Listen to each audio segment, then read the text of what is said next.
начало 2022 года численность постоянного населения города составила 528 366 человек. Bir yıl içinde şəhərdə туучылар саны 5%-қа кими, үлүчеләр саны да 30%-қа азая. Әлеге күрсәткеч буенча Яршалла республика районнары арасында 2-нче урынны били.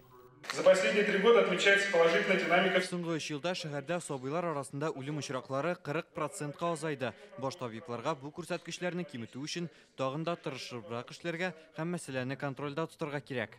Яршаллыда күбрәк йөрәк кан тамырлары авырулары булган кешеләр үлә. 2-нче урында яман шиш белән интегүчеләр, инсульттан үлүчеләр санын киметү өчен аларны аерым төркемнәргә билгеләп күзәтеп торалар.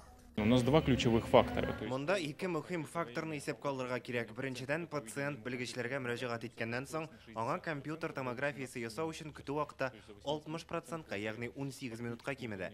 Хәзер шушы 18 минут эчендә аларны невролог та тикшереп өлгерә. Узган ел автокалада 2000 кеше шәһәрнең сәламәтлек саклау системасы эшеннән зарланган. Бу көненә 5 шундый мөрәҗәгать дигән сүз. Дарулар белән тәэмин итү мәсьәләсе кискен тора. Табибка да язылып булмый диләр. Февраль ахырында Рөстәм Миңнеханов канәгатьсезлек белдерүчеләр күплеген исәпкә алып, шәһәрнең сәламәтлек саклау идарәсенә тәнкыйть белдергән иде. Социальный опрос показывает, качество медицинской помощи удовлетворены 62%, в среднем по республике 75%. Обратите внимание. Бүген Наил Мәгъдиев бу тәнкыйть урынлы диде.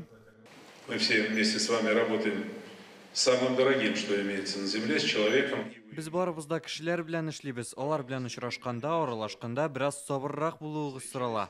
Һәрберсе белән уртак тел табарга тырышыгыз. Терпение у нас должна быть кратно больше, чем у тех людей, которые пришли к нам. Утырышка кадәр Татарстанның сәламәтлек саклау министры Яршаллының берничә хастаханәсендә булды. Мы прошли несколько больниц. Biz берничә хастаханәне карап чыктык. Барысы да бер-берсеннән аерыла, ләкин алар куелган бурыч максатларны үтәргә тырыша. Күзәтүләрдән соң бераз кимчелекләр дә тапты. Тик бу оештыру эшләренә генә калган. Пытается, в общем-то, выполнять свои задачи. Марсель Миңнуллин шәһәрдә туучылар санын арттыру өчен үз тәкъдимендә җиткерде. Табибларга хатын-кызларны аборт ясатудан баш тартырга үгетләргә кирәк ди.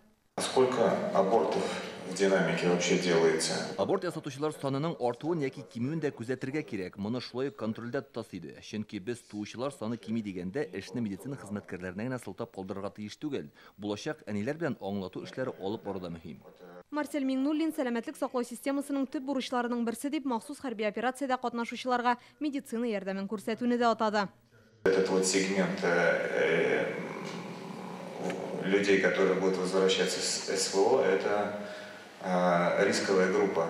Махсус хәрби операциядан кайтучылар шулай ук безнең күз уңында булырга тиеш. Аларга психологлар, хәтта психиатрлар ярдәме дә кирәк булырга мөмкин. Бу мәсьәләне хәзер үк кайгырта башлыйсы. Хастаханәләрдә махсус кабинетлар булдыру зарур. И в поликлиниках вот эти вот кабинеты нужно предусматривать. Хәзер төп бурычлар хастаханәләрдәге техниканы яңарту, шәһәргә белгечләр җәлеп итү һәм үлүчеләр санын киметеп, туучыларны арттыру.